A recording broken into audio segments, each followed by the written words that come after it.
अपने घर को किस तरीके से मैनेज करना है ये टोटली एक होम मेकर के ऊपर डिपेंड करता है। घर के छोटे छोटे काम ऐसे होते हैं जिनको अगर प्रॉपर तरीके से कर लिया जाए तो एक होम मेकर अपने आप को सक्सेसफुल फील करती है कि चलो उसने अपनी पूरी एफर्ट लगा के अपने घर को मैनेज किया है। तो चलिए आज की वीडियो स्टार्ट करते हैं। So welcome back to my channel Meeshi daily routine.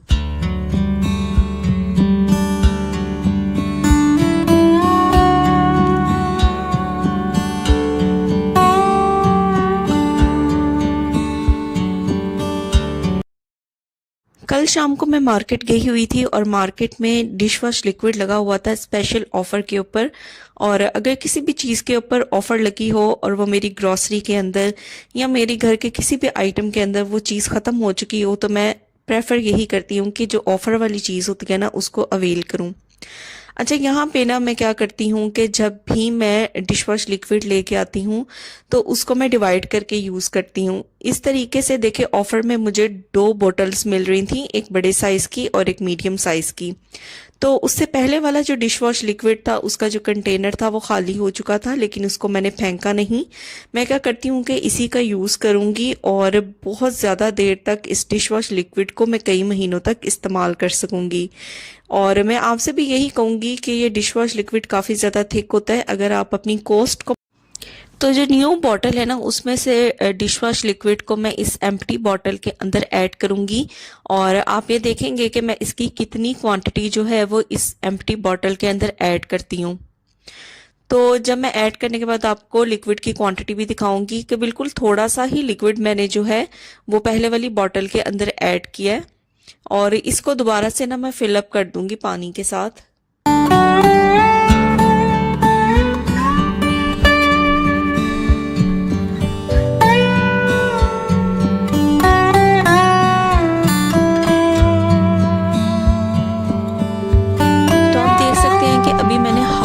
इसके अंदर लिक्विड ऐड नहीं किया और अब मैंने यहाँ पे एक मेजरिंग फ्लास्क ले लिया है और उसके अंदर मैंने सिंपल जो टैप वाटर होता है ना वो ऐड किया है और तकरीबन 2 कप के करीब भर के ये मेजरिंग फ्लास्क मैंने इस वाली बॉटल के अंदर ऐड कर दिया है और ये तकरीबन अच्छे तरीके से ना फिलअप हो गई थी।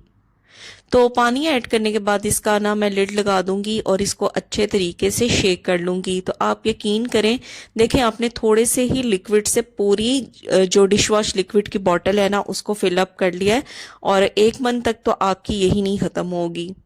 तो इस तरीके से आप अपनी कॉस्ट को अच्छी तरह से ना मैनेज कर सकते हैं। तो ये देखें बिल्कुल अभी हाफ भी मैंने फिलअप नहीं की। अच्छा, अगर आपको ये डाउट है कि लिक्विड जो है इससे काफ़ी ज़्यादा जो डाइल्यूट हो जाएगा, पतला हो जाएगा और शायद उसकी झाग नहीं बनेगी, तो ये आपके लिए मैं यहाँ पे करके भी दिखाती हूँ। तो देखिए मैंने स्पॉन्ज लिया है और बिल्कुल थोड़ा सा ही मैंने सोल्यूशन यानी डिश वॉश लिक्विड इसके अंदर ऐड किया है और मैं अब आपको दिखा रही हूँ कि कितने ज़बरदस्त तरीके से ये झाग बन रही है। तो इस तरीके से आप अपनी कॉस्ट को सेव कर सकते हैं। और जो मेरे साथ कंटेनर मैं यूज़ करती हूँ, लिक्विड डिस्पेंसर जो मैं यूज़ करती हूँ, उसके अंदर मैं इसी बॉटल के अंदर से जो डिश वॉश लिक्विड है वो ऐड करती हूँ। तो इस तरीके से ये काफ़ी बेस्ट वे रहता है। हम सभी के घरों में एक कॉर्नर ऐसा होता है जहाँ पे मेडिसिन्स या सिरप वगैरह पड़े होते हैं। अच्छा, यहाँ पे एक छोटा सा टिप जो मैं आपके साथ शेयर करने लगी हूँ वो ये है कि हमारे घर में देखें सिरप के इस तरीके के बॉटल्स होते हैं और बॉटल्स के जो कवर होते हैं ना वो तो फट जाते हैं, ख़राब हो जाते हैं और उनके ऊपर एक्सपायरी, उसकी मैन्युफैक्चरिंग डेट लिखी होती है। लेकिन अगर हम सिरप की बॉटल्स को देखें तो इसके ऊपर जो स्टिकर लगा होता है वहाँ पे भी इसकी मैन्युफैक्चरिंग डेट, एक्सपायरी डेट लिखी होती है कि कब तक आप इसे इस्तेमाल कर सकते हैं। लेकिन with the passage of time ये स्टिकर भी फटना शुरू हो जाता है, जिससे बिल्कुल भी हमें आइडिया नहीं रहता कि इस सिरप की या इस मेडिसिन की जो एक्सपायरी डेट थी वो क्या है। और खुदा न खास्ता किसी बड़ी जो हादसा है उससे बचने के लिए ये बहुत ज़रूरी है कि इसकी जो मैन्युफैक्चरिंग डेट है, एक्सपायरी डेट है, वो बिल्कुल सही रहे ताकि हमें आइडिया हो कि ये सिरप या मेडिसिन हमें यूज़ करनी चाहिए या नहीं करनी चाहिए।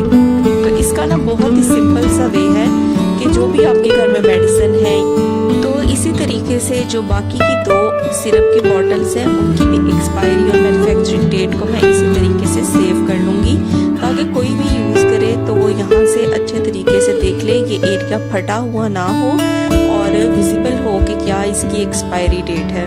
तो बहुत ही बेस्ट ऑप्शन रहती है, ख़ास तौर पे जो बच्चों वाला घर होता है जहाँ पे बच्चे ज़्यादा होते हैं। तो जितना मर्जी हम इन चीज़ों को संभाल के रखें या उनकी नज़र से दूर रखें, बच्चे कहीं ना कहीं से इन चीज़ों की तरफ पहुंच जाते हैं। तो ज़रूरी है कि आपको खुद भी आइडिया हो कि जो एक्सपायर चीज़ें हैं वो आप टाइम टू टाइम जो है, एक्सपायर मेडिसिन जो भी हैं, सिरप्स हैं, उनको टाइम टू टाइम आप डिस्कार्ड करें। तो इस तरीके से आप अच्छे तरीके से इनको सेव कर सकते हैं।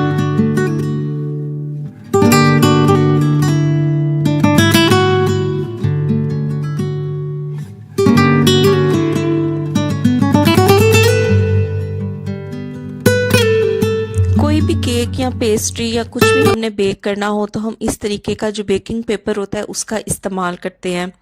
और बेकिंग पेपर जो होता है उसकी ये एबिलिटी होती है कि ये नॉन ग्रीसी होता है, नॉन स्टिकी होता है। आप इसके अंदर कुछ भी रख लें तो वो स्टिक नहीं करेगा, क्योंकि ये इसकी खासियत है।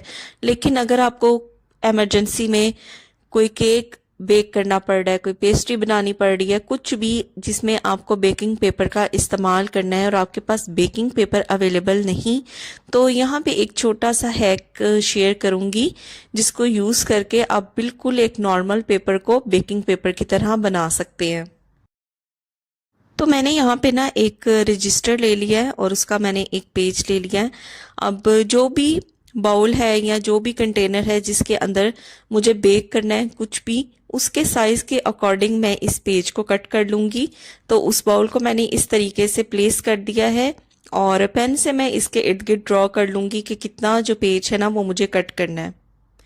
तो बस यहाँ पे देखिए मैंने सर्कल ड्रॉ कर लिया है और इसको अच्छे तरीके से ना मैं कट कर लूंगी।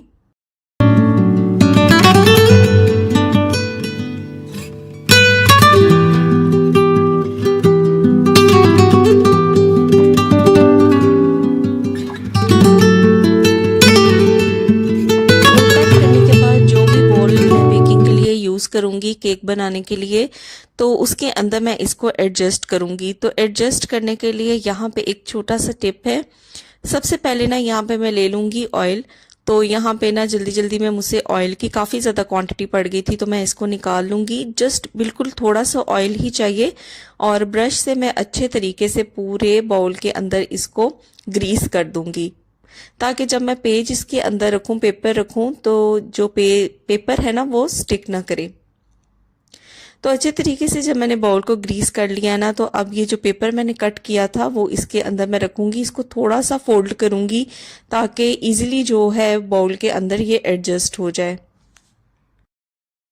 तो पेपर जैसे ही एडजस्ट हो गया है तो इसके ऊपर थोड़ा सा ऑयल मैंने और ऐड किया है और सेम इसी तरह ब्रश से मैं इसको ग्रीस कर दूंगी। तो जब आप पेपर के दोनों साइड पे ऑयल लगा देंगे और इसको अच्छे तरीके से ग्रीस कर देंगे, तो यही जो नॉर्मल पेपर था ये एक्ट करेगा एज अ बेकिंग पेपर। आप इसके अंदर इजीली बना के चेक कर लें, केक वगैरह बिल्कुल भी स्टिक नहीं करेगा और इजीली जो भी कंटेनर आप यूज़ करते हैं ना वहाँ से ये अच्छे तरीके से केक जो है ना वो बाहर निकल आएगा। तो नॉर्मल पेपर को ही बेकिंग पेपर के तौर पे यूज़ किया जा सकता है।